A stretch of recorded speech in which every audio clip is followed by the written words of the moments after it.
What is up, everyone? Welcome into the Full Coverage Football Show. We are live here on our Facebook page, fb.me/FCFSpod. We want to welcome you in tonight. My name is Jeremy Somerville. I will be joined shortly by my co-host, Mr. Drew Ward. And we got a lot to talk about tonight. But before we get to that, check out the bottom of your screen there. Follow our sponsors. Check them out. And remember, you can comment on this if you're watching live. Comment on the Facebook page. We'll bring up your comments. We'll want you to be a part of the show. But not only that, like the page. Remember to like the page, comment, and share a cold one. Let's have some fun tonight. Let's get into it. I don't want to talk that much. I want to bring Drew in because we got a lot of fun to talk about. So at this time, let's bring in the star of the show, Mr. Drew Ward. What is up, brother? Good evening, my friend. How are you? Can't complain.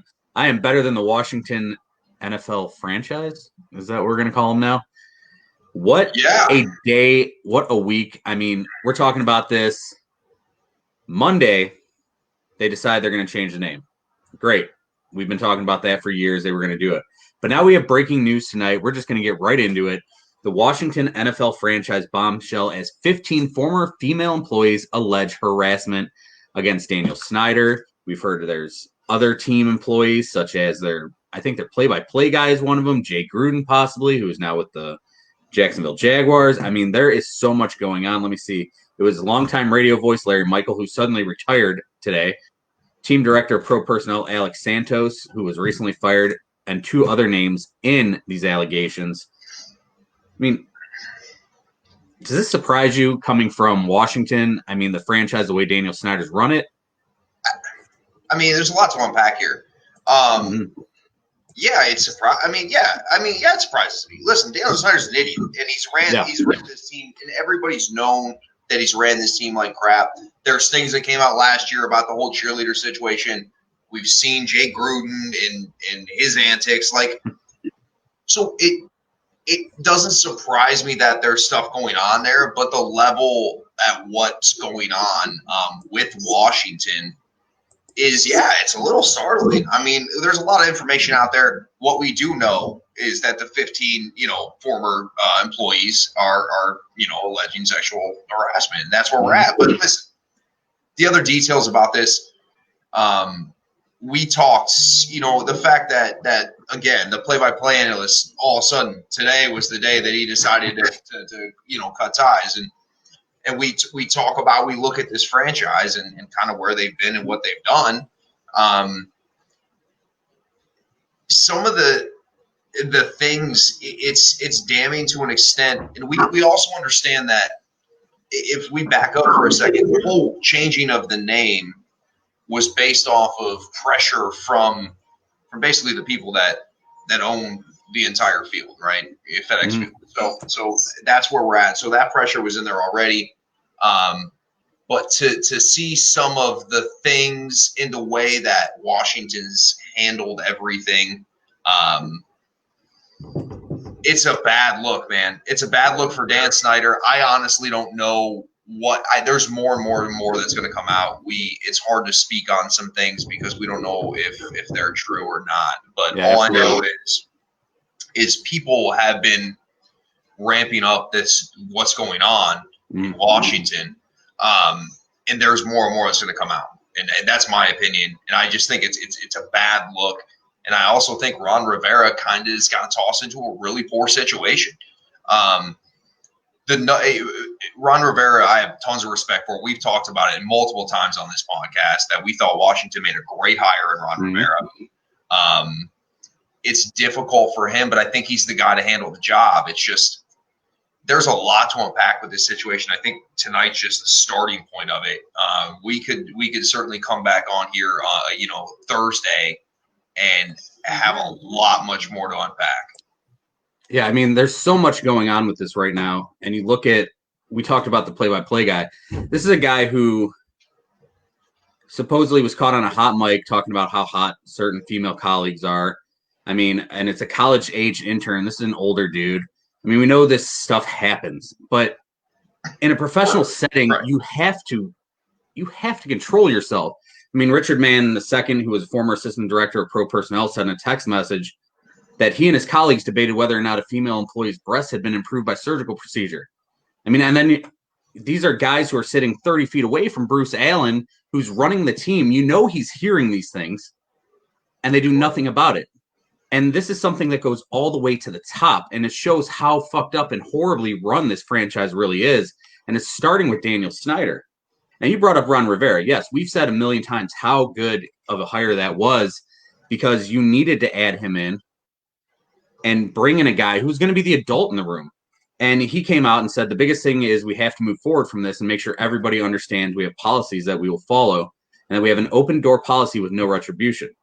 Plus, he adds that his daughter works for the team, and he's sure as hell not going to allow this. That's great that his daughter works there and he's not going to allow it. But period, these are other people's daughters that are being taken advantage of. I mean, basically used as meat in this Washington franchise. This is something that needs to be fixed. And then we have guys like Darren Rovell tweeting out, sorry to disappoint Redskins fans, even in the cancel culture, that story, while horrific, isn't going to take down Daniel Snyder.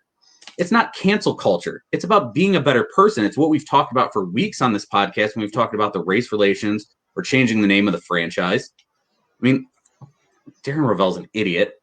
Correct. And yet I tried to get him on the show and he ignored me. So he's even more of an idiot. He doesn't want to be an FCFS FOTS.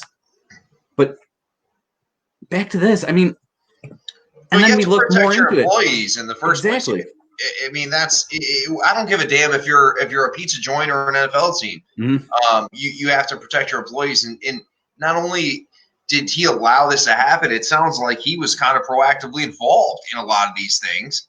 And come on, with this great money and this great power, you have responsibility. You're the owner of a team, and again, when you see everybody bailing today, minority owners bailing, everybody wants out. Nobody wants to be associated with this. It's a really bad look. It's a bad look for the NFL. But the NFL, again, the NFL hasn't said a damn thing about anything. They're just like, the NFL is just hiding in New York right now. We haven't heard anything about health protocols, anything. But it's tough, man, because again, you're right. It starts at the top, and you're basically using your power to basically take advantage of the situation in your employees, and it's rather sick. Mm. And you look more into this. Rivera's commented, but you haven't heard anything from Dan Snyder yet or the team. Well, Dan Snyder. Well, you're not going to hear from Dan Snyder. You're going to hear from Dan Snyder's PR department. Exactly. But for Rivera to just always be out front, it shows that he is the adult in the room. And while we're talking about this, Shannon Sharp retweeted something. We'll bring it up. We don't know how true some of these allegations are. And Shannon Sharp's a clown, for the record. So I want to make that statement. But I definitely want to jump into those and talk about them. But Shannon Sharp's a clown. So I just want to make that point understood as well. I mean, he says, this is according to @NestSports1933. This is an account that he retweeted. They have 223 followers or 233 followers. But this tweet is gaining some traction. So we haven't verified any of this. We don't know how true it is. But it's believable because it's the Redskins. I mean, according to two sources close within the DC media world, the alleged bombshell report involving the Washington Redskins will contain the following. Dan Snyder abuses drugs and alcohol, and that it leads into the Redskins workplace culture. Snyder has paid off NFL officials to fix games, and some refs have made over $2 million from Snyder, which your team's that bad. We talked about this before the show. If your team's that bad and you're paying off the refs, you're not paying them enough. Snyder and former Redskins coach Jay Gruden pimped out their cheerleaders, season ticket holders, while holding their passports for them in foreign countries. Redskins running back Capri Bibbs were sleeping with the same girl when Gruden found out he got petty and benched Bibbs. During the game that Bibbs was benched, his replacement missed a block, and that resulted in Alex Smith's career-ending injury, which was horrifying to see. And then Snyder and Gruden would hold sex parties where there was rampant drug use and even sexual assaults, and Snyder held nude photo shoots with the Redskins cheerleaders, and this is all part of an impending FBI investigation. Now, these allegations, on top of the other 15 allegations that we already have out, it's not cancel culture. It's about being a better person. It's about being a better franchise. The NFL has to step in and do something if any of these allegations are proven to be true. We already know that you talked about it at the beginning. Jay Gruden, we saw the video of him outside the strip club when that happened, just smoking a joint, chiefing it up, like just having a good old time, like the drug use. I mean, we know that this is possible because this is Daniel Snyder and Jay Gruden just laid back and chill. But this is all absolutely unbelievable to just come out like this. It's sickening to an extent. I mean, the thing, ridiculous. And again, I haven't gone back and seen any tape, but the Alex Smith injury and that whole scenario and how it potentially played out, again, we say this as we don't really know if these things are true or not. But Alex Smith almost lost his leg completely. Mm-hmm. So that's crazy. Listen, the owner, being in drugs and alcohol and then kind of trickling down, that doesn't surprise me. See Jim Irsay, right? I'm not worried about it necessarily. Yeah. That doesn't surprise me. Rich people can do whatever the hell they want. They can do, that's how they live. But the holding the passports in foreign countries, that is wild. Yeah. The sex party thing, again, there's so many. Listen, I'm not saying that this is but there's so many things that happen in this league that nobody wants to talk about. But I just holding their passports in foreign countries seems very illegal.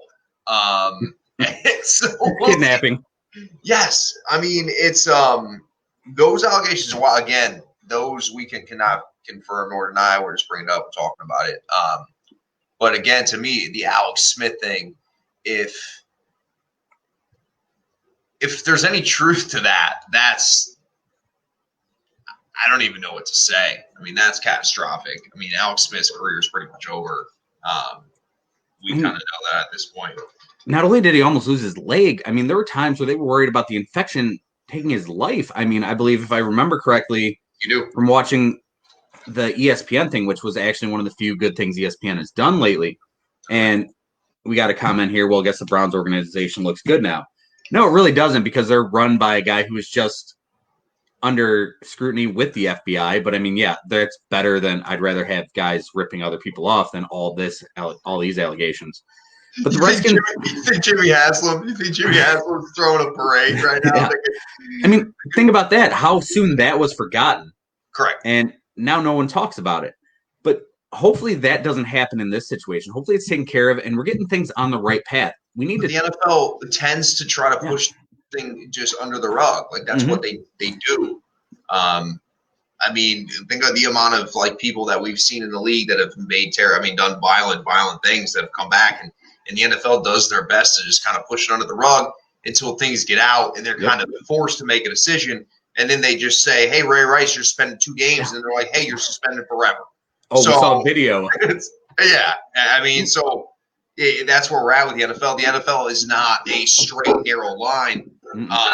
But, yes, it's funny because I guess in a sense it does make the Browns look a little better. But Jimmy Haslam, still, you're right. The pilot flying J, some sketchy shit going on there, Jimmy. I mean, there's so many.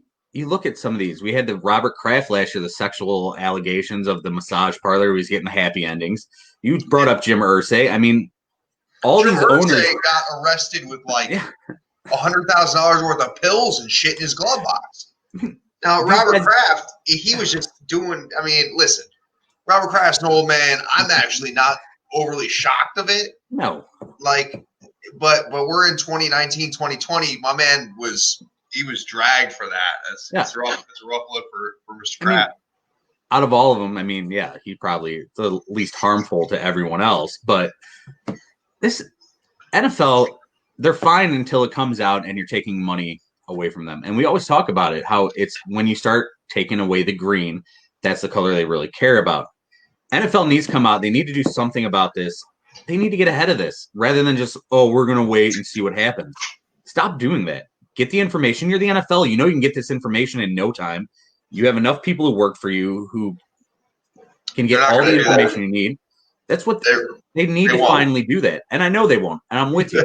And it's every week on this podcast that we bring up what people do. We brought up what Joe Mixon did. We've hated on Tyreek Hill every episode. This is our 35th episode now. Every time we bring up Tyreek Hill, we bring up what a horrible person he is. Hell of a football player. Horrible person. we brought all this stuff up, and I feel like this shit gets swept under the rug by the media, by ESPN. They just always forget about it and talk about, oh, these guys are great. And the NFL allows it too. And I get that. It's big money. But we need this shit to just be better fucking people. We've been over this for the past weeks.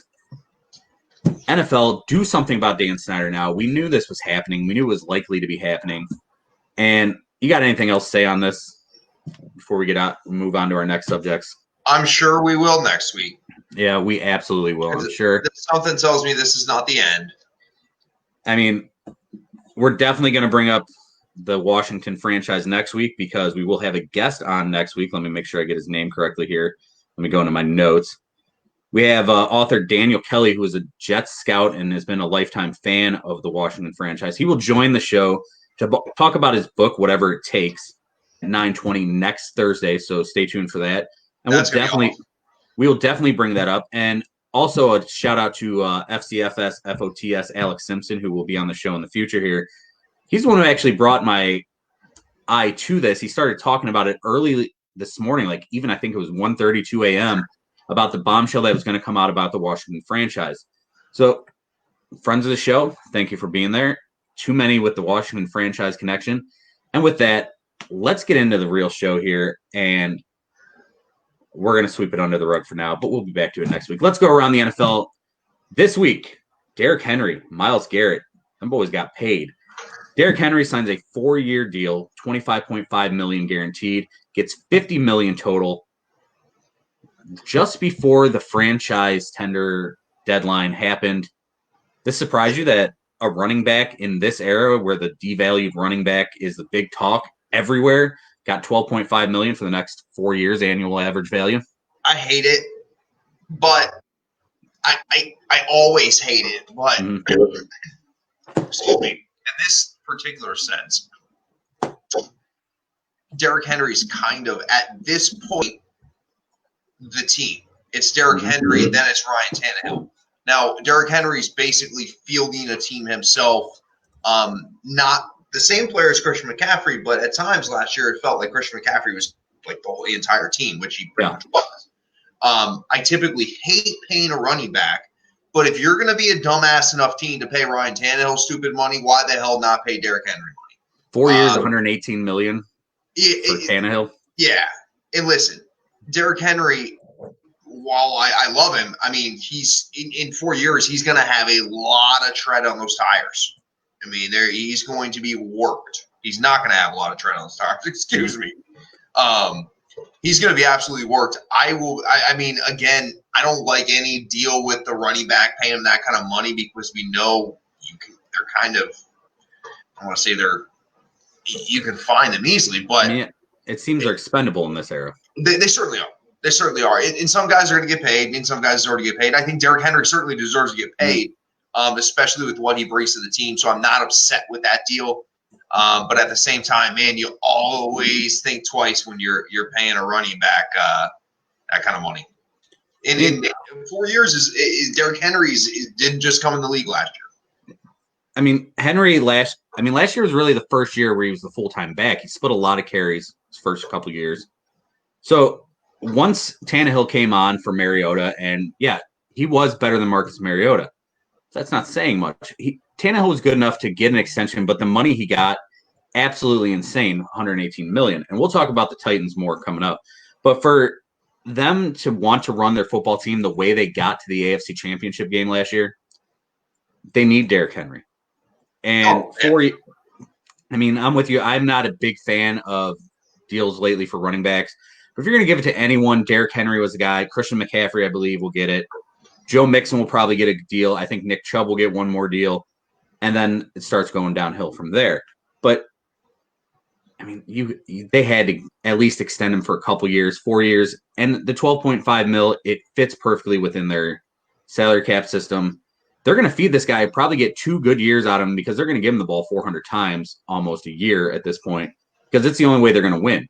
We saw that Tannehill can be a great game manager, but when you put the football in his hands and squarely put the game on his shoulders, he's still the Ryan Tannehill that we saw. Well, correct. If they get down in a game, it's bad.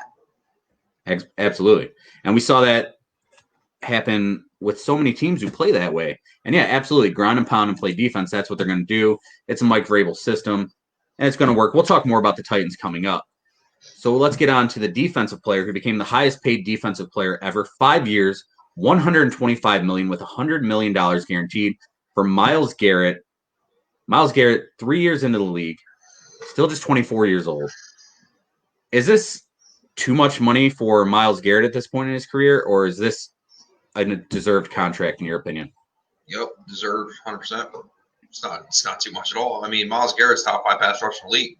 Mm-hmm. I don't give a shit who you can tell. I mean, people can throw out. I've seen Fletcher Cox is a better pass rusher than Myles Garrett. Let's be honest here. Like Myles Garrett's a beast, right? I mean, I guess you take out of. I mean, what, he had 10 sacks in 10 games before he smoked what's his face with the helmet, and so I mean, listen, Myles Garrett. If you watch the Cleveland Browns, which is a terrible thing to do, and I don't suggest it for anybody that cares about their mental health. But no, if you watch the Cleveland Browns, Myles Garrett, not only does he get sacks, but that guy is in the lap of the quarterback consistently all the time, especially and even with the opposite end position being banged up and not consistent whatsoever. Myles Garrett always gets pressure. So yeah, you pay a pass rusher. Listen, defensive ends, quarterbacks. I mean, shit, it's a good day. I mean, if you're a running back, you'd way rather be a defensive end than a running back. Myles Garrett deserves a deal. I think it's actually not a ridiculous deal. I think it's a good deal on both sides. I actually understand both of these deals. I think, yeah, if you're Cleveland, you took Myles Garrett number one. I mean, you're going to pay Myles Garrett, and you have to, because Myles Garrett is shown when he's on the field, he has produced with a bunch of shit bag trash teams. So that's where we're at. I mean, you got guys like Chris Filippone out of Pittsburgh who are like, oh, why would you pay this guy? He's obviously not someone you can build around. The Browns went 0-16 with him. Well, the day that the edge rushers are the guys responsible for winning games, I mean, yeah, he can help you win a game, but until you get a quarterback, you're not winning in this league. So that guy just loves his hot takes. But as far as Myles as a player, 37 games, 30.5 sacks. And you said it. He hasn't played across from anyone who's worth a damn at this point. Olivier Vernon, very good player, but he wasn't healthy at all last year. Before that, he played. A very good player. And I think he can be that. We need to see absolutely. He has to come back healthy and prove he can do it. Absolutely. Throw outside of that, on the opposite edge, then the Browns got a little. Or a Yannick Ngakoue, but we'll talk about that in a little bit. I would love to see that, but it's probably not going to happen. It won't. But you look at what John Dorsey's gone, dude. John Dorsey would have done that shit. You know he would have. John Dorsey, he would already been on the squad. Yeah. Dorsey would have traded a first rounder and his awesome brown sweatshirt in order to get that. But Myles, 30.5 sacks in 37 games, playing across from guys like Emmanuel Ugba or fill in the blank, because most of the guys he's played across from aren't even in the league anymore. Well, Myles on it. Guys. Yeah. And Myles, with now that they finally have depth on that defensive line, he can get even better because he's going to be able to take some plays off where he's going to be able to get off field, come back healthy. Myles is a hell of a star. He's ascending as a player, in my opinion.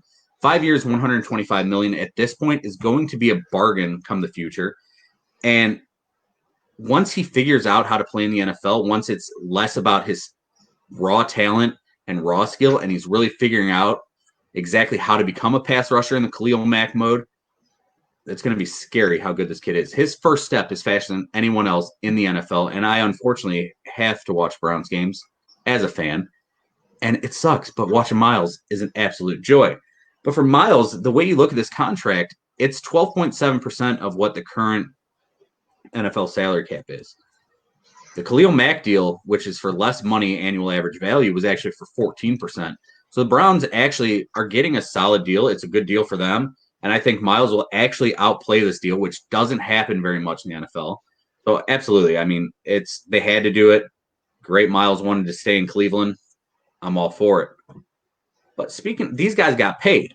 Now there's another guy who didn't get paid and instead will sign his $31.4 million franchise tender. Poor guy, only making $31.4 million. And that's Dak Prescott. Dak, whatever I was trying to say. Dak Prescott, will he be a Cowboy long term? I honestly don't know. I mean, to me, it's telling that they've kind of been in a stalemate for quite some time, and it's not necessarily over money; it's over the years. Mm-hmm. The Cowboys are offered a 5-year deal. Dak 1 and 4. I don't think the money is far off as far as the deal is concerned. I just think that if you're Dallas, what the hell is the holdup? Like, my point is, if we're not that far away, if we're only off, like, if number of years is more important to Dak than to get that next contract, like, what are we really going to, like, I just don't, I'm starting to feel like they're wavering on their confidence as Dak with being their franchise guy. Listen, the contracts in the NFL, dude, I remember when Matt Stafford got paid, he was the highest paid quarterback in the entire league. And it was like, holy shit, that's a lot for the guy that's not the best quarterback in the entire league. But now Matt Stafford's contract looks like okay, it's not that bad. So, like, you have to take things in perspective. I thought the Cowboys would get Dak signed. I really did. I think you get in murky waters. I think you do. Come this offseason, when you have, I mean, there's serious decisions to make, and Dak has serious decisions to make. So, as much as I thought he would be, I feel like Dak is almost asking for payment for the years that he was being paid peanuts, right? I mean, I'm with you on that. He was a 4th-round pick. And listen, of course he's outplayed his contract. Of course he has. I mean, it's ridiculous to think he hasn't. But I don't know if I get his point, but I don't know if the Cowboys are okay with just backing up the money and saying, hey, listen, we're going to compensate you for this. I think if they got something done, it would have been done. Next offseason, it will be interesting because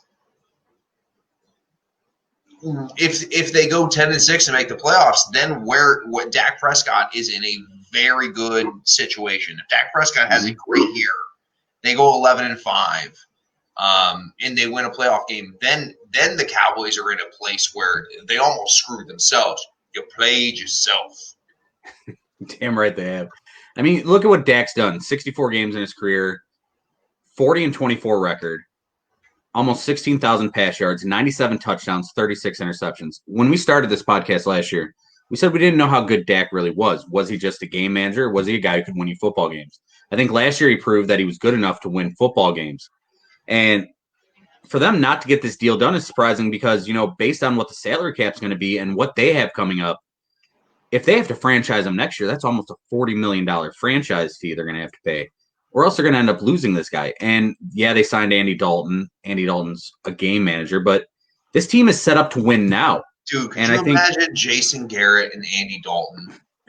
That would have been a wonderful combination. Oh, God, that would have been great. I mean, Mike McCarthy and Andy Dalton could be a pretty interesting, teammate or duo together as well. But Jason Garrett and Andy Dalton, that's 8-8 all day. Not that Jason Garrett doesn't go 8-8 anyway. But they got to get this deal done. They don't have anyone else. I don't know. I know Jerry wants to try to make his point. And, yeah, Dak probably does want to make up for the years he outplayed his contract, which he absolutely did. But that's where you got drafted. They offered him $110 million guaranteed is what the last number I heard was. That was over the 5 years. He wanted the 4. So for people like, Tad Prescott, his brother, say that you're not going to be a fan of the Cowboys possibly in the future. And who names their kid Tad? We've talked about this. But, this isn't just on the Cowboys. It's also on Dak a little bit. And Dak probably playing it smart because if he does outplay or does play well and they do make the playoffs, you put Jerry in a bad situation where he's going to have to either give you that $40 million franchise or re-sign you. You can't. And if they do that, they've got all these other deals coming up. They've got the Zeke deal coming up. They've got the Amari Cooper. They got so many deals coming up, Jalen Smith, that this is going to put the Cowboys in cap hell, even though we always say that it feels like they have just unlimited money. So but they're running out of time. Mm-hmm. See, the Cowboys are running out of time. Their window to win is 2 years max right now. Yeah. They have to win now based off of exactly what you just said. They're going to have to pay guys. Listen, they let Byron Jones walk because they had to. They have no choice. Like, they don't have the money to pay Byron Jones. Yeah, you think exactly like you said, Jalen Smith, who was a steal. Remember, they got in the second round from Notre Dame, had a terrible injury. He's ended up being great. I mean, their linebacker court, they have a nice foundation. Dallas really does have a nice squad. They're going to have to win this year or next year. And that's it. Because, again, you're going to have to pay the piper. And eventually what happens when you have these contracts that are eating up such a high percentage of your salary cap, you fill your roster with frickin' T's Tabors. And you fill with Justin Gilbert's. And you fill it with trash-ass players.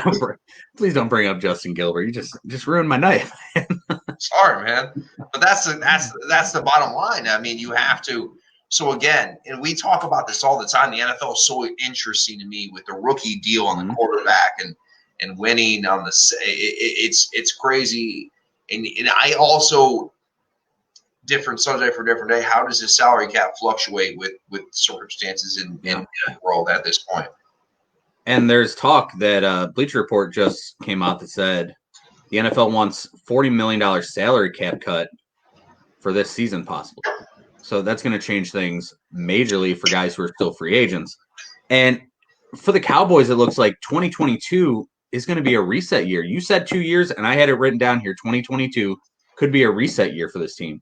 So they're going to have to decide if they are going forward in 2022 with Dak and then getting rid of guys like Zeke Elliott and other players, maybe Amari Cooper at that point, maybe you move on to a CeeDee Lamb. Thankfully, they've drafted well, because if they hadn't drafted well, this would be a nightmare in a couple of years for them. Yeah, I mean, we'll see. It certainly still may be. I mean, CeeDee Lamb ain't going to carry shit. No. And the thing is, once they have to step back and reset, they're still going to be a good enough team to where they're not going to be getting top-end quarterback talent, at least, to come in and step – if they figure out what the hell they're doing with Dak Prescott, because they can't sign everybody. 100% with you on that. So there's another player, 12 players total that got franchised. Yannick Ngakoue of the Jacksonville Jaguars. We will talk about a little later. He got franchised at $17.8 million, yet he does not want to play in Jacksonville. You think before this season starts, if we do have a season, that Yannick will be dealt? Yes. Any spots specifically that you think will be dealt to? No. Here's what I think about it, honestly. So for those who don't know, Yannick is a monster. He's one of your top defensive line players in the entire league. He wants money. He wants out of Jacksonville. Here's the deal. If he's going to not sign the tag, I don't know. If he doesn't sign, I mean, if he's serious about being traded, he doesn't sign the tag, he doesn't play for the team, right? That's how you go about it. Now, if he signs the tag, then he may play there. But if you're Jacksonville, you're a shit show anyway. Blow it up. Get some draft capital back. What are you going to do? I mean, you have Gardner we will talk more about the Jags in a little bit here, and yeah, there's definitely some horrible decisions they've made, and blowing it up should have been a possibility. But we'll get into that a little more later. And Yannick is another guy who was drafted later and has outplayed his deal. I mean, 8 sacks last year in 15 games. He probably didn't give a damn last year. 37 total in his career. He's a hell of a defense player. You're absolutely right. Teams are running the ball on them to death because they're up 3 scores. So Yannick doesn't even have pressure to get on. You know what I mean? It's tough. And I'm with you. I absolutely think he gets dealt eventually here. I mean, it's a bad situation. Jacksonville, Gardner Minshew, yeah, that's nice. They're going to give him a chance this year. But what are you going to get out of him? He is who he is. I think he's a guy who can play in the league, but I don't think he's a starter in the league. He's a guy who's probably going to be around forever in the Ryan Fitzpatrick mold, but he's not going to be the guy who leads you to the promised land. That is spot on. Gardner will sling it as a backup for the New York Jets for 2 years, and he'll go over the Lions. And I think that's exactly what he is. And and that's fine. But actually, being a backup quarterback in this league is probably the best job. Yeah, you don't get hit. It's just. And it's a guy who fills a role, and the NFL is about roles, and I think that's exactly what he is. Right. So I'm with you. Yannick probably gets dealt, but you look at this: it's a record 12 players under the franchise tag. You got Dak, AJ Green, Hunter Henry, Brandon Scherf, Joe Thuney, Matt Judon, Yannick Ngakoue, Leonard Williams, Bud Dupree, Shaq Barrett, Justin Simmons, Anthony Harris, all playing under the franchise tag this year. I mean, that's crazy to think how many guys playing under franchise tag this year. The one that stands out to me a little bit is Shaq Barrett, because Shaq Barrett went bullshit nuts crazy at the beginning of last year. And so I am not shocked at all they franchise him, because it's almost like we need to see it again, right? Because Shaq Barrett was dominant. They're like, well, that's one of the players on that list that sticks out to me like the perfect franchise guy. Like, we need to see it. Matt Judon, the Ravens, I think that something could be worked out there. But you're right, lots of guys on the franchise. I mean, and again, this franchise tag for a lot of players based off the cap next year might end up actually being a good thing. Yeah, absolutely. And Shaq Barrett drafted in 2014 with the Broncos, 0 sacks, 5.5, 1.5, 4, 3. And at 27 years old, he comes and plays right outside linebacker for the Tampa Bay Buccaneers in the Sun and gets 19.5 sacks. So, absolutely, this is a guy that I would have franchised. I'm with you on that. That made sense. They had to do it. Mm-hmm. Bruce Arians, dude. Yeah. What are you going to get out of that guy this year? Hopefully for the kid and for the Tampa Bay Buccaneers, he shows out again. But that is yet to be seen. So, as we've done every week here during our franchise or our 2020 NFL season preview, we've done the top players in the AFC. As we did AFC East, we did the top quarterbacks. AFC North, we did the top running backs. And this week, we will preview the AFC South in just a little bit. But before we do that, we're going to talk about our top 5 wide receivers, in our opinion, by the end of the 2020 season. And I will let you start out. Who is at number 5 for you? AJ Green. Okay. I think AJ Green's going to bounce back. I like that. I do. I think AJ Green would be listed higher if he wouldn't have the injury. I mean, AJ Green's been dominant basically his whole career. I think he'll thrive with Joe Burrow, hopefully. They've added other weapons there. But I would put AJ Green at 5. Again, AFC wide receivers questionable. NFC seems to be more offensive driven as far as skill positions. But at number 4, I'm going to go to a new AFC player, Stephon Diggs, heading over to Buffalo. Listen, I think Stephon Diggs is a really good route runner. I think Stephon Diggs kind of doing his own thing with Josh Allen, who I don't necessarily have super high hopes for. But I would put Stephon Diggs there. And then number 3, it would be OBJ. A healthy OBJ, hopefully we see this year. I think it's hard to leave an Odell Beckham off of your list with the physical skills that he possesses. Yeah, Burrow to AJ is going to be solid. We'll see.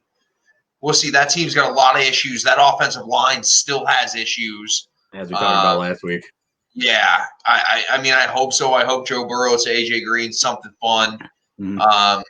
I think that gentleman that commented still has AJ Green on his fantasy team, so he's hoping for good things to happen. We'll see what happens. But for number 2 for me, and I honestly think this guy's a stud. Keenan Allen doesn't get talked about enough. Yes, things have changed as far as quarterback out there in LA. But I think Keenan Allen's one of those guys that's going to catch the ball and get his kind of regardless of who's playing quarterback. And then number 1 is Tyreek Hill. And I don't think it's really a question. Can you debate that Tyreek Hill's not the number 1 wide receiver in the AFC? No. I wish he wasn't, because I'm not necessarily a huge fan of the person.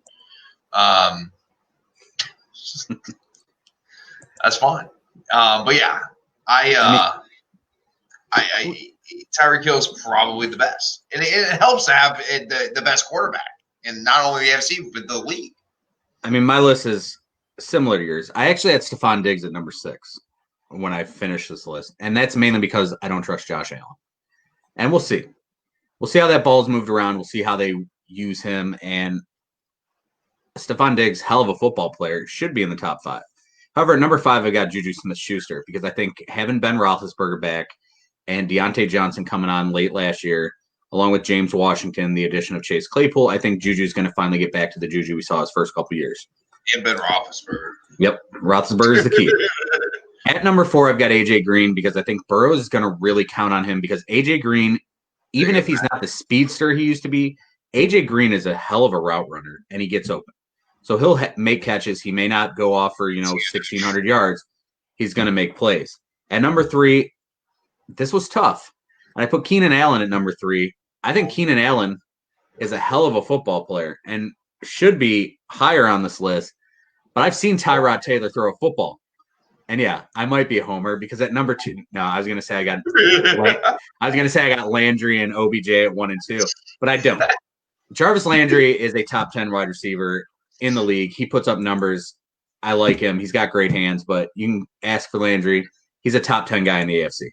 They're different. OBJ, take the top off. Absolutely. Jarvis Landry is your lovely possession receiver. Mm-hmm. Not saying that he can't, but OBJ is that elite talent. And the comment is, I'll kill you every week with Landry. And I'm sure you would if we're playing PPR fantasy football, but that's it. When OBJ is healthy, when OBJ wants to play football, when OBJ is concentrating on football, there may not be a more talented wide receiver in the league. And that's why I have to put him at number 2 because the blonde hair is back. I'm hoping that means the old OBJ is back. And I hope that he's going to be the guy who concentrates on making the routine catches as much as he does the unbelievable catches. Can I ask you something real quick? Why is that man got to try to catch a damn routine pass with one hand? Why does everything he have to do with one hand? Why can't he just catch the damn ball with 2 hands? Last year, he struggled on routine catches. I mean, we saw that so many times where he would just drop routine catches, and it was because he was trying to make the highlight play. It drives me crazy. He's trying to live up to that amazing catch he made. And I get it. And he puts the pressure on himself. I get it. But the kid is unbelievably talented when he wants to be. Let's hope that he has finally moved on to wanting to just play football, and it's all about football. And to think about how long 2020's been, remember OBJ, the last time we talked about him probably on the show before we did the AFC North preview last week, was at the college football championship game. Where he was handing out cash money in LSU. Yeah. That Justin feels like Jefferson 7 years ago. Yeah, well, we haven't – all we got is golf and NASCAR. And at number 1, Tyreek Hill, absolutely the top receiver in the AFC because he's fast, he's cheetah, runs fast, gets a guy who can throw the ball a mile. And as far as guys who could be on this list, I talked Stephon Diggs for mine. Mecole Hardman could possibly be on here by the end of the year. Devontae Parker. That's my opinion. You're not as high on Devontae Parker. Give Devontae Parker somebody to throw. Not that Devontae Parker's second half of the year, look them numbers up. Mm-hmm. He was a stud. He was. He finally came on as a 14th pick in the draft at one point, and I'm with you. He's got the skills, but I'm still with Preston Williams as the best wide receiver on the team. Who else do you like as not possible top 5 guy? I mean, Jarvis. I mean, not. But the comment for Jarvis Landry is warranted, in my opinion. I think that he's warranted. A.J. Brown, like you said, is warranted. But I think, again, with the AFC, you got a lot of young and upcoming player. I mean, what about Courtland Sutton? I like Courtland Sutton a lot. I think he's definitely a guy who could and that's all on Drew Lock. I mean, by the end of 2020, he could definitely be in this conversation. Maybe Corey Davis finally steps up. Maybe Mike Williams steps up in LA. I mean, these are guys we've waited so long for them to step up. It's like with Corey Davis, he'll do some flashy shit, and you're like, "Oh, Corey Davis, he's back!" And then it's like, "Well, I guess he had Marcus Mariota throwing him the ball." And when we talk about we're sitting here, we're talking about OBJ and Landry. If you could give OBJ Jarvis Landry's drive, yes, 100%. Oh my God, that would be the greatest wide receiver on the planet. Yeah. But enough for our Around the NFL. We're almost 45 minutes in. We haven't even got to our AFC South preview yet. Want to thank everybody for watching tonight. Thank you for watching. Please check out our sponsors and help us out by commenting and sharing. Don't forget to like our page at FCFS Pod. It's also at FCFS Pod on Twitter. You can look at the bottom of our scroll here. Manhattan Deli Menor, one of our sponsors, 440-974-0055. Concealed Carry Firearms Training, 440-391-4118. And Kitty Cove Daycare at Kitty Cove OH on Facebook. Check out our sponsors for those of you listening on the audio version, which you can catch on Spotify, iHeartRadio, Google Pods, Apple Pods, anywhere you can listen to your podcast and enjoy. You can find us. We're also on YouTube, which we tweet out usually on our Twitter page at FCFS Pod, or you can find me at Somerville CLE, or you can find Drew at Detroit Dave 7. We can now move on to what the show is about tonight, and that is our AFC South preview. And we will start out with the team we've talked about already a little bit in the show, and that is the Jacksonville Jaguars, who were 6-10 last year. And this is a team that's really, when you look at them, it's what could have been. I mean, 2017, this team, they were close to the Super Bowl. And you look at what they had, that up-and-coming defense. Blake Bortles shot him from the rooftop. Blake Bortles' starting job. I feel like someone's saying Blake Bortles in my ear. And written down here, I wrote, Blake Bortles killed the Jaguars. And that is exactly what happened, because you look at what Tom Coughlin did. Tom Coughlin had a key big hand in killing the Jaguars. But they had a chance in 2018 to move on from Blake Bortles and get quarterback like maybe this guy named Patrick Mahomes, this froggy voice guy out of Texas Tech. Or they could have got, Deshaun Watson. And they had all these chances to go and do something with this young defense. But instead, they take a Leonard Fournette. So you take Leonard Fournette, a position that is basically overvalued and no one cares, or undervalued and no one cares about anymore in the NFL, with the 4th overall pick. And Fournette's been okay. But you had all this talent, and you've basically let it go. You've had Tom Coughlin, who has ran the team terribly, and he is moving on. Hired Doug Marrone, who they were going to move on from. And you're like, okay, Doug Marrone's gone. And then all of a sudden they're hiring him back. And now you've still got this killer defense, but you've moved on. You tried, okay, Blake Bortles didn't work out. We're going to move on from Blake Bortles. We're going to bring in Nick Foles. So you bring in Nick Foles for 4 years, $88 million. Basically give him $37 million for last year, and then you move on from him. And now you've still got pieces of this defense. You're losing pieces because Coughlin scared him away, a guy like Jalen Ramsey. Sure. And now you've moved on, and you owe $37.5 million in cap space to Nick Foles, who you somehow traded because Ryan Pace is not very good at his job. And now you're moving on to 2020 with Gardner Minshew, a 6th-round pick from Washington State under Mike Leach. And you're moving in with him. You're saying, okay, we're going to start rebuilding, but then you sign Joe Schobert to a 5-year, $50-some million deal. So you're putting money into another position that is less cared about in the NFL. It's just a linebacker situation. And then you go out and you draft C.J. Henderson, Clavon Chasen, and Laviska Shenault. So you're adding some young pieces that are good. You add Shenault to DJ Chark and D.D. Westbrook, who were solid last year. But you look at what this team has done. The defense has gone downhill. You've lost Ramsey. You put all that hope into Bortles. You put your hope into Foles. And now you're like a mixing pot of, hey, we're going to try to win, but we're not really that good. And it's all going to be on this kid that was a 6th-round pick last year. 6-10 last year. I don't think they come anywhere near that this year. What are your thoughts on the Jags? Well, excuse me, I'm about to sneeze. Get it out of there. God bless you. Sorry about that, folks. Hang on. So, Jags. Right, okay, now he's back. I was going to take over for a little bit and let you go, but we good now? We cleared up? You get it all out? Yeah. I usually do 3 and 3, so everybody look out. But here we go. The thing that just drives me up a wall with the Jacksonville Jaguars, they basically, like, when we think about the Jaguars, drafted for defense for years, right? And they actually had a prominent defense.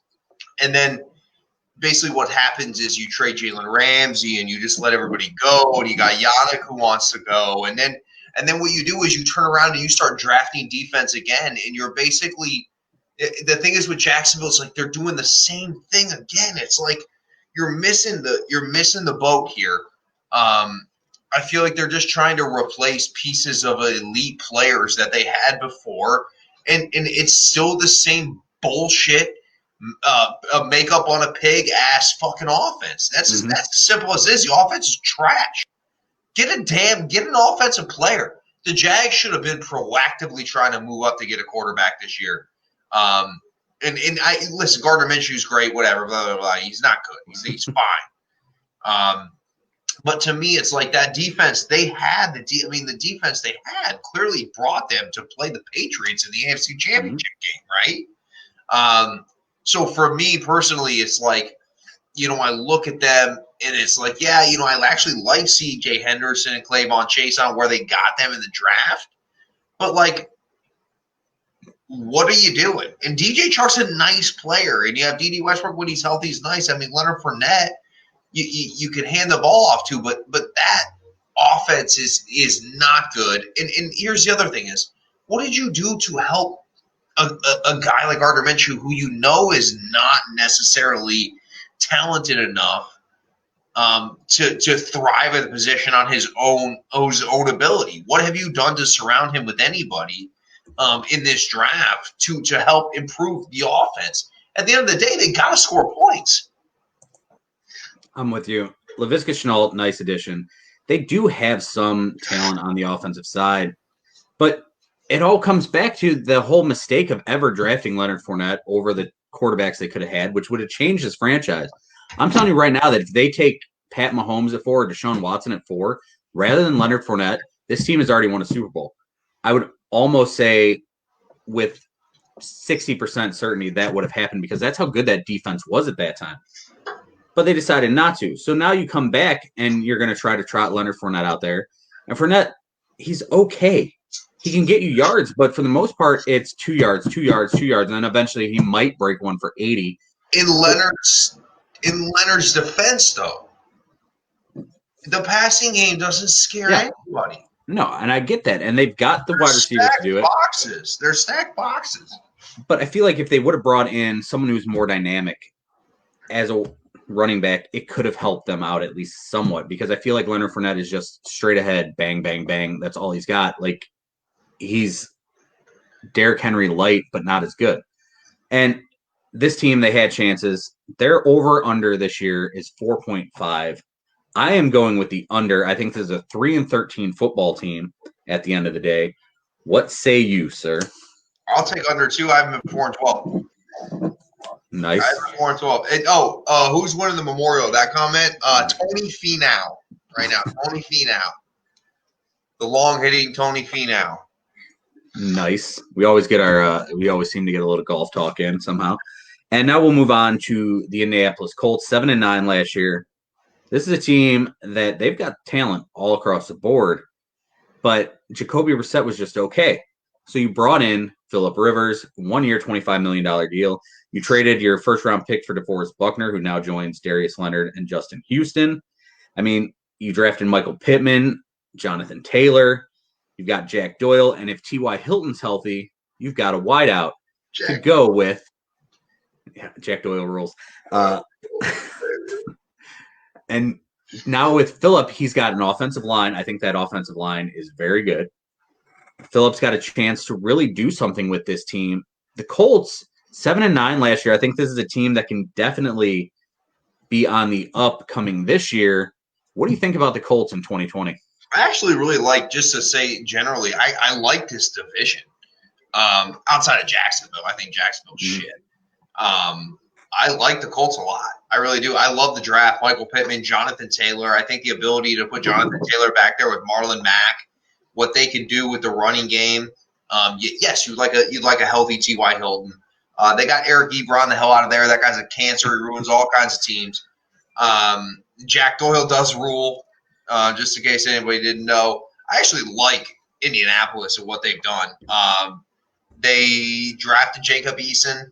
Not that that's necessarily relevant to our preview here, but we'll see kind of what – you see, and here's the thing I hate, man. I like watching the preseason just to see Jacob Eason.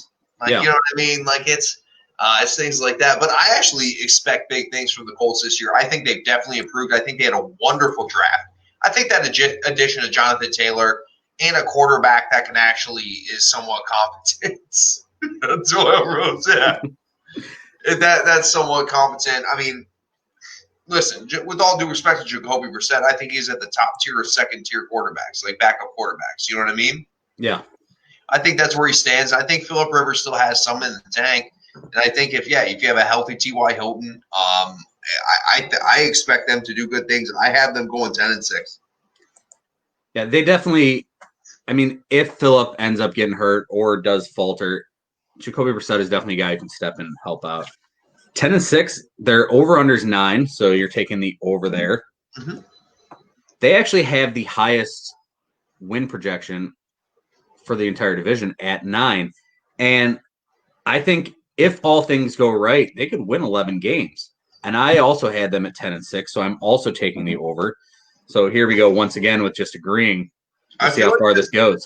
I feel like this division, the three teams are like, they're going to win games. Yeah. Like, you know what I mean? I think Jacksonville's going to be, like we said, 3-13, 4-12. So they're going to be a shit show. But I think the other three teams, they're going to win games. And so I think this division is going to be very exciting. I'm excited for this division. I mean, you look at what they were last year. The Colts at 7-9, Titans at 9-7, Texans at 10-6. They basically went 500 against each other. And that could possibly happen again this year. But I think the team that goes 10-6 at least is going to be the Colts. I really like what they've done here. I think they continue to just get better up front. That's what it's about. Chris Ballard did a wonderful job, by the way. He has done an absolutely wonderful job. And now we'll move back to the Titans, who we've talked about earlier in the show. They signed Ryan Tannehill to a 4-year, $118 million extension. They re-signed Derrick Henry to a 4-year, $50 million extension. They lost Jack Conklin, but they replaced him with Isaiah Wilson in the first round. You got Christian Fulton in round 2. But this team, we know what you have in Derrick Henry. The defense is going to be solid. I think it's a pretty damn good defense. I think it's top 10 at least. But really for this team, it's about what you're going to get out of A.J. Brown in year 2. Corey Davis, is he ever going to live up to being the 5th pick in the draft? And how good can Jonnu Smith really be? I think Jonnu Smith is an underrated tight end that not a lot of people talk about, but can block. He can get open. He does a little bit of everything. And Jonnu Smith is the perfect tight end for this offense right now. What do you expect out of the Tennessee Titans in 2020? Let me ask you, do you remember wide receiver Corey Coleman at all? No, never heard of him. All right. Anyway, so Dick. All right. So no, I actually like the Christian Fulton pick in the second round. With Tennessee, for me, I kind of feel like this isn't going to be a team that's going to win like 11 or 12 games. Or it's not built like that. Honestly, feel they paid a lot of money. You're right. Their defense is, you say top 10, it's probably top 7 to me. They have a wonderful fucking football coach. Mm-hmm. I think that team's built – they're built on their running game. Again, when they get behind, they have issues. Yes, you like to see Corey Davis and A.J. Brown get better, but at the same time, at this point, we know Ryan Tannehill's ability to throw the ball. We know it's somewhat limited, at least in my opinion, without the ability to run play action and kind of have the defense kind of caught off guard. I have them going 9-7. Yeah, I like 9-7 with this team. I mean, their over-under's 8.5, so we're both going to go with the over on that. I think they can possibly win 10 games. I think it's really going to be on what happens if Derrick Henry's not having a good game. If teams are really centering on Derrick Henry, it's going to be how much can Ryan Tannehill really step up, and can these young kids get open? And he has the weapons to be able to succeed in that offense. He does. He's equipped with weapons to succeed. We'll see if he can, like you said. When they get 3rd and 8, 3rd and 10, 3rd and 11, that's when you worry about Ryan Tannehill. Yep. You said it. It's absolutely what's going to happen. And This is a wonderfully coached football team. I mean, Vrabel's also going to be the defensive coordinator, I believe, this year. They're good at all three phases of football. And to bring up Corey Coleman, yeah. Dude, Corey Coleman. I'm sorry. And Justin Gilbert in the same show. I mean, I'm not bringing up Charles Rogers and Mike Williams out of USC. And I'm numb for that. I know. Our teams have been horrible at drafting, which we've hit on so many times on this show. But yeah, Corey Coleman, as I've said many times, had talent, but that dude loved two things more than football. And I'm just going to leave it at that. But yeah, with the Titans, I expect them 9-7, 10-6. I think this is a team that can definitely fight for a wild card spot, possibly the division. So I am going to take the over. And now that leads us to our final team for our AFC South 2020 preview, and maybe our second favorite head coach in the league. I don't know. It depends. Bill O'Brien and Adam Gase. Favorite head coach. They're kind of our favorites. I mean, nobody loves Bill O'Brien more than Bill O'Brien. Bill O'Brien, 10-6 last year with the Texans. He's giving up calling plays this year. He will let Tim Kelly do that, which means he only has 75 jobs in the organization. So what did they do this offseason? I feel like they traded someone. Did they trade? Oh, yeah. The best wide receiver in the game of football, and that is DeAndre Hopkins. And all that did was bring you the corpse of David Johnson, a second-round pick, which they used to bring in Ross Blacklock, I believe, out of TCU. Good player. But you also pissed off Deshaun Watson, who, from what I've heard, has been furious about this offseason. And this is a guy you want to try to keep long-term. He is the heart of your franchise because he's been pretty good. And this is a guy you're going to piss off by trading the best weapon that they have in DeAndre Hopkins. And not only did you trade him, but what you have in place of him is Will Fuller, who Brandon Cooks, dude. When healthy, okay. Concussion by week 3, and he'll be out. But yeah, Brandon Cooks, he's fast as shit. Show some respect. Bill O'Brien knows what he's doing. Show your damn respect. So you got Will Fuller, Kenny Stills, Brandon Cooks, and Randall Cobb, all guys who run 4.3 40s. Will Fuller's played like 6 games straight. Like, these aren't guys who are known for being good wideouts. They're burners, really, is what it comes down to. And then you got David Johnson, who, God bless David Johnson. Guy was a hell of a football player, and then injuries just ate him alive. That happens with running backs. And then a guy who I've expected to break out as a running back for, I want to say, 6 seasons now, and that's Duke Johnson. He's coming, though. He's coming. Is he going to finally get the ball? Like, that's what we expected last year. I drafted him high in a fantasy league thinking, oh, he's finally going to get the chance. And then Carlos Hyde comes out of nowhere and goes off. They lost DJ Reader, which is a big loss in the middle of that defense. Yep. And then you got J.J. Watt, who only plays 8 games. Like, this is a team who they've got really good talent. You've got great linebackers in Whitney Merciless, Brennan Scarlett, Bernardrick McKinney, and possibly the most underrated linebacker in the league in Zach Cunningham.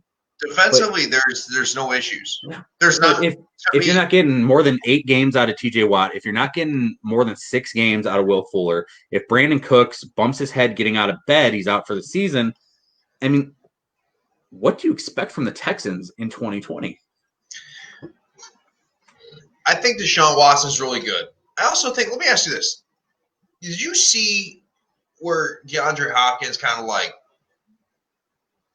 I don't want to say, he pretty much just talked shit about Deshaun Watson, about like, I think he threw like a number of a lead. They were up in the playoffs and they lost the game. I feel like there was some shade thrown there. I mean, I don't feel like that was as much on Deshaun Watson as it was that Bill O'Brien completely changed the way he was coaching that football game. But you and I both agree. I think Duke Hopkins is 1 or 2 in the league. Mm-hmm. You can give me him or Julio. But what as far as the Houston Texans go, I think that they're going to take a slight step backwards. I mean, you have not only is Duke Hopkins is fantastic, he catches everything, and he is a possession guy too. You can get, I mean, that's a huge target. Think about this, right? You replace him with Brandon Cooks, let's say. Okay? Great. Let's just Brandon Cooks is a burner, straightforward burner, right? He's got a few different. He's got a post. He's got a go. He's potentially has a little curl. Like there's certain routes that Brandon Cooks can run. Duke Hopkins can do it all. and he's the best. Okay, so Brandon Cooks is only going to get 6 targets a game because he only runs 6 plays that are even relevant. It's going to be very difficult in Deshaun Watson. He knows that. I expect this team to take a step backwards. Like, as you said, J.J. Watt, again, lovely player. We love when he's healthy. I mean, come on, a healthy J.J. Watt's as good as it gets. Yep. But at the same time, I mean, we can't sit here and say that that's been something that's happened. I have the Houston Texans in 8-8 is my prediction for Houston. Their over-under is 7.5. So you've got them with the over. Now, when I look at this team, you said it. I mean, we agree where they just have burners now and guys who they can get open, but, I mean, you're not running 4 verts every play. This is mad. And you're worried about the health of Fuller and Cooks. And, I mean, Stills has had injury issues. Cobb has had injury issues. Isn't Stills in jail or something?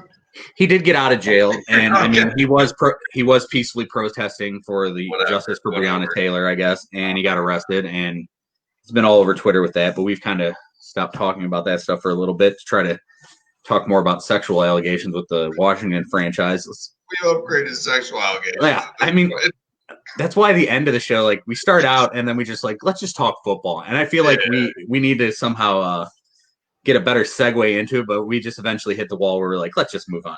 But the Texans, they're hard to say. It's like if all these players stay healthy, if David Johnson can return to somewhat form, I mean, you might be able to get. I mean, Deshaun Watson, I feel like he's not getting a lot of help here from his head coach and GM.